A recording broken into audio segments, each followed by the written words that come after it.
To, Dakta, barkanmu da wannan lokaci. Yau barka ka dai. Al'adar wannan shiri namu mai taken abu namu yana magana ne akan dukkanin abin da ya shafi yankin Arewa ko kuma al'ummar musulmin Najeriya da ma duniya baki ɗaya. Kuma a kan kowane yanayin wato da musulmi ko ɗan Arewa ko Bahaushe ya tsinci kansa a kowane wato sekta, siyasa, kasuwanci, wato kowane fanni gabaki ɗaya. Na rayuwa. Yawwa, na rayuwa.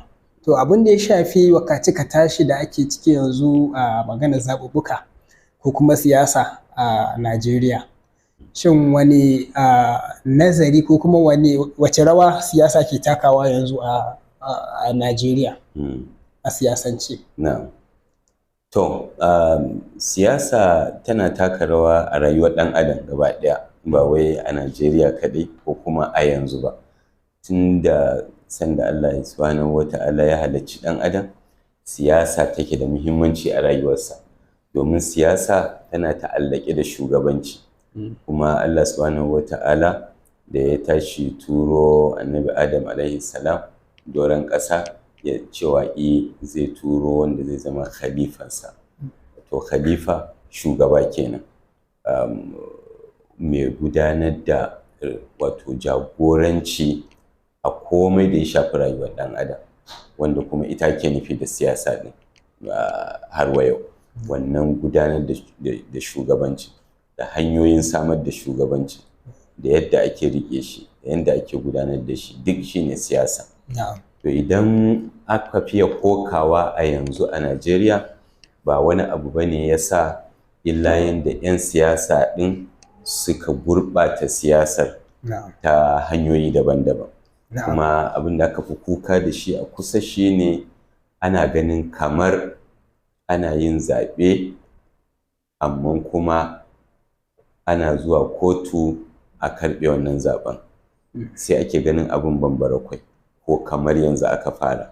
Amma a siyasar Najeriya ba yau aka fara ba, kuma wato bayan da ake yawan tallata abin al'amarin yake ba.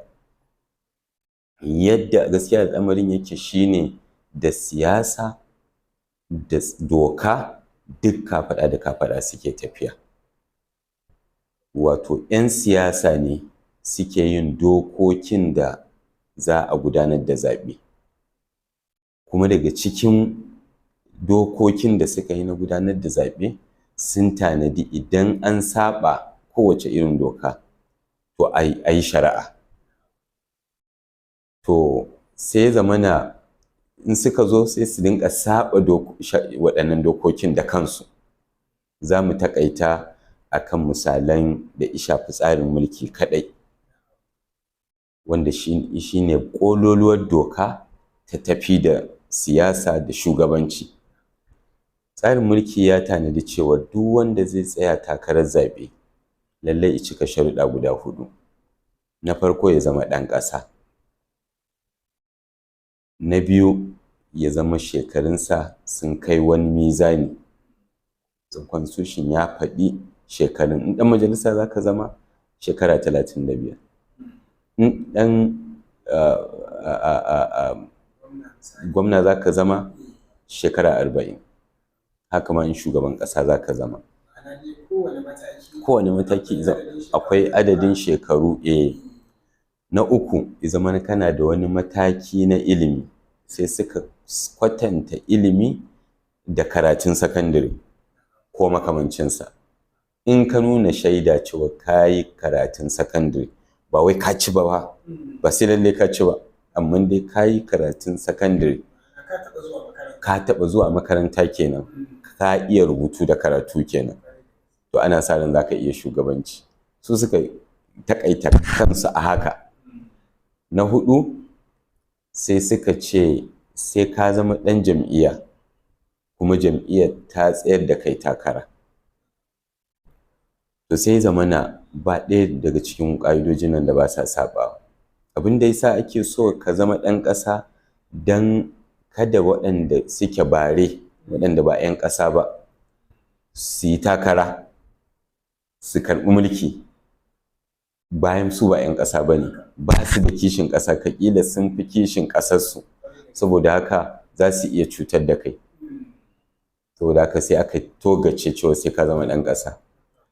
Na biyu, ana son ka cika wasu shekaru don kada waɗanda ba su gama kammala a hankalinsu da kamalarsu ba su karɓi mulki su jagwalgwala ku. Shi kuma sai ya zamana ba gaira ba dalili sai su dinga yin ƙarya a shekarun, domin su 'yan takarkaru.